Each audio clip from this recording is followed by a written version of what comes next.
to bring in right now Renato Mariotti, former federal prosecutor, host of the podcast It's Complicated, Misty Marris, trial attorney and legal analyst. I guess, Renato, it would be hard to say anything is more complicated than what we are dealing with right now, just because of the unprecedented nature of it. And you say that word, it doesn't mean much anymore because everything is unprecedented. But at the same time, I keep coming back to the idea that there's so much about this that we just don't know, even 12 hours after news of the indictment. Yeah, I think that's a really important point, Leland. And everyone at home should pay attention to that, because this is a network people tune into to get unbiased, balanced news. Anyone who has very strong feelings about an indictment they haven't read or is very convinced about the evidence in a case that we don't know much of anything about at this point is probably making some sort of political spin. I mean, I think at this point, we have to reserve some judgment. We don't know exactly what the charges are. As you point out, we don't even know whether they're felony or misdemeanor charges.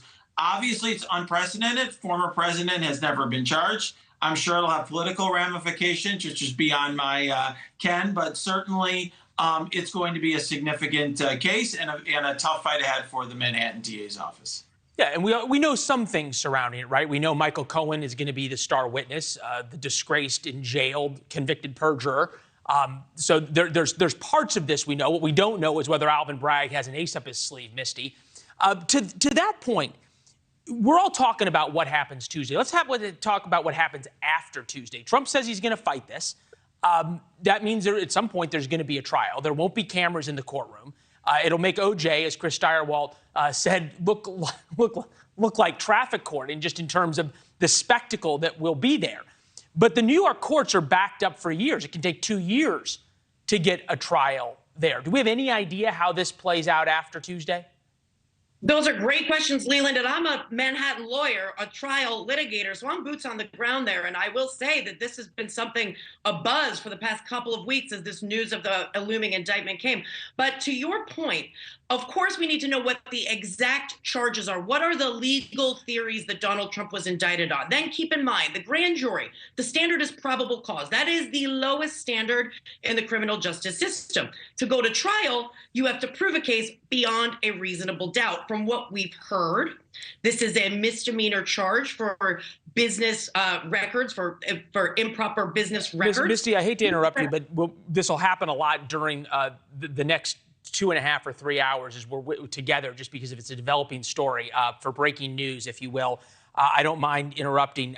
Trump lawyers say DA agreed will not be handcuffed. This is from Reuters. Donald Trump's lawyers say Manhattan District Attorney has agreed Trump will not be handcuffed when he surrenders to face charges. That's coming from an interview with Trump's lawyer. In terms of really what that means, other than the optics of it, there's not much. Correct. Not much. That would be the normal process, would be handcuffed. Often you see white collar criminals in New York handcuffed to the front. But I expected that there was some communication between Donald Trump's lawyers and the district attorney. First of all, we know he's a Florida resident, so there's extradition issues. He is coming to New York. That's what the reporting has indicated. He will turn himself in. And Leland, just to go back to our other discussion, I expect not just to get to a trial. Yes, we are super backed up here in New York, but we're going to see a lot of pre-trial motion practice. I would anticipate there will be challenges based on many legal theories, such as maybe statute of limitations, preemption of federal law. Those are just a few. Of course, in order to pin down exactly what that looks like, we will need to know exactly what the grand jury has found and exactly the charges that Donald Trump has been indicted with, which we anticipate on Tuesday. Thank you for watching. Go to newsnationnow.com to find NewsNation on your television provider. And don't forget to click the red subscribe button below to get more of NewsNation's fact-driven, unbiased coverage.